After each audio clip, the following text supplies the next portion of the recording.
The White House confirmed today that another American being held in Russia was released as a part of a negotiation to free her and two others from Belarus. This comes after the release of an American teacher, Marc Fogel, who touched down on U.S. soil last night after being in a Russian prison for nearly 4 years.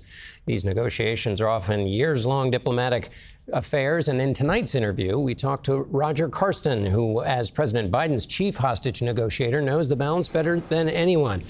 Roger, let's start with Brittany Griner, whose release you helped negotiate. How difficult was that? I would say probably the PhD level of hardness. You know, you're dealing with another country that doesn't necessarily want to release them. They're using them for a person for leverage. That was certainly the case of Brittany Griner.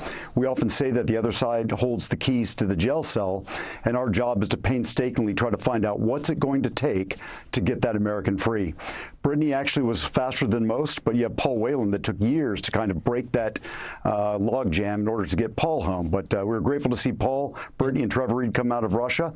And I'm certainly glad to see Trevor Reed and an American being released from Belarus in the last 48 hours. And when you hear about these most recent releases, you've worked with the Russians.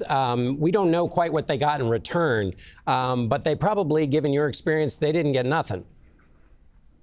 Yeah, I mean, there are reports that they've got a gentleman by the name of Mr. Vinnick, who's might be going in the direction of Russia right about now.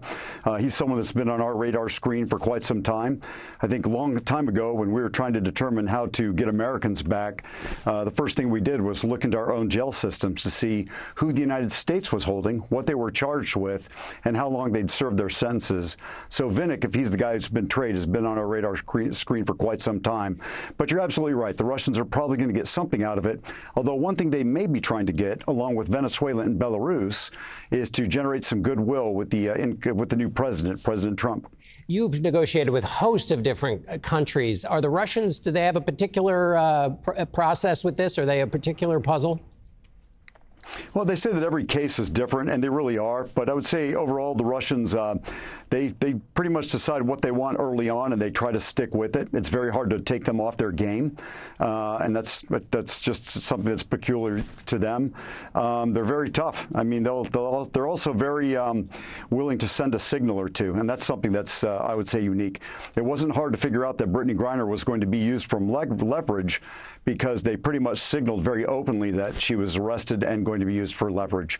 And that's kind of helpful. There are other countries that I can think of that don't really communicate in that way, and you spend a lot of time trying to figure out what it is the other country wants and whether someone's being used as a bargaining chip or not. I've always wanted to know, when you're in these negotiations, are you just talking business, or is there yelling? Is there, I mean, how does it carry out in these tense moments?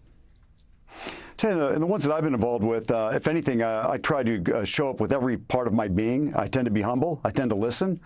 At the end of the day, they probably had a slew of diplomats take the knife hand, point it in their chest, and yell at them for their human rights record and how horrible and brutal they are.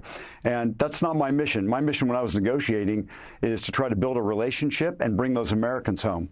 So I found that in showing up with a little bit of humility and listening to what they had to say, it often got me closer to my objective than had I gone in yelling, shouting, and screaming at the other side.